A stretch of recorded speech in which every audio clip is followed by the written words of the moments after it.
exercise is going to be the hip flexor integrated stretch. Now I make those funny signals because I'm not really a big fan of stretching in the conventional sense. So a hip flexor stretch in the conventional sense would look something like that. So you put one foot out, usually on a box maybe or something, and then just kind of lean your hips forward into it. Now, even if I do that for even a split second, I even felt my lower back there. I felt the pressure being put on my lower back.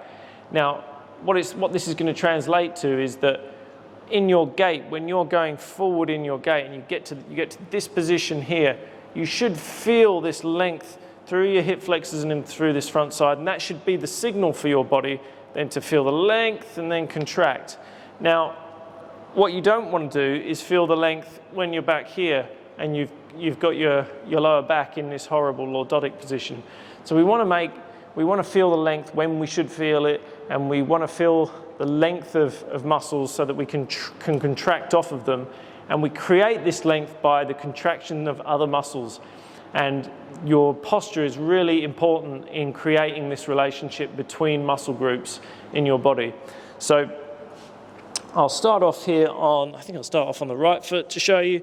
So we're going to go about here. I've got a breeze block up the wall, so I don't know, maybe about a foot up on the wall, and then 1 foot forward at about right angles. And then we're going to go through those postural cues again. So shoulders up with the rib cage, so breathe in through the rib cage, shoulders back, and then we're going to suck the stomach in and posterior tilt. Now when you posterior tilt here, we should get a good lengthening, particularly through the hip flexor region here. And then because we want to create this relationship between the hip flexor and the glute, we're going to pull back on the leg at the same time. So like pulling back on the leg, a bit like in the unilateral position. So we're strongly posterior tilting, feeling the length here, and then pulling back on this foot at the same time. And that's quite tough. I'm getting a really good workout for my glutes here on the right side, and a good amount of length through that hip flexor region on this side. I'll just hold that for a little bit longer. Oh, and that's more than enough. About 30 seconds is all you're going to need for this exercise.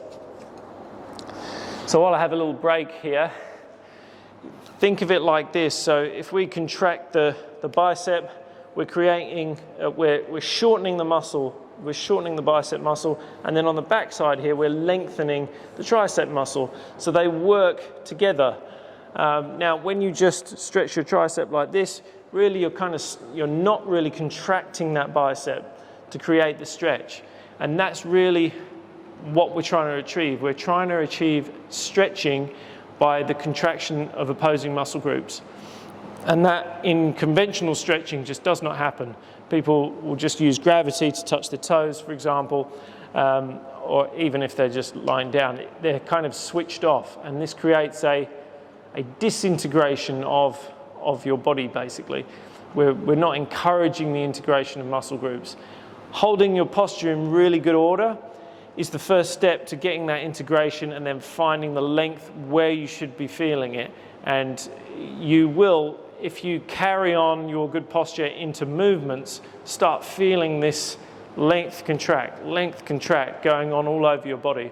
And this is kind of the first exercise that I try and introduce to people, to try and start feeling that length and what things should feel like before you contract. But this is obviously a static exercise.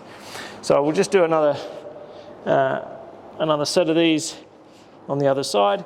Just so you know, I've got a fairly thin mat here down at my knees, and I can feel it a little bit on my knees. So pad this area pretty well, because sometimes people don't like doing this exercise on their knees. And of course, as always, if it's just a position that you feel like you're really uncomfortable in, just skip the position and just do as many of the different exercises as you can. You don't have to do positions if you just can't get on with them. So one more set then. So this time on the left side, breathe in through the rib cage, shoulders back, stomach in, posterior tilt, and then we're going to pull back on this front leg at the same time. And boy, does that light up the glutes nicely.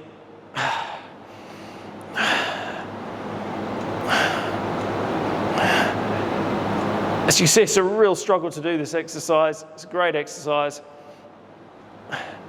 And that'll do.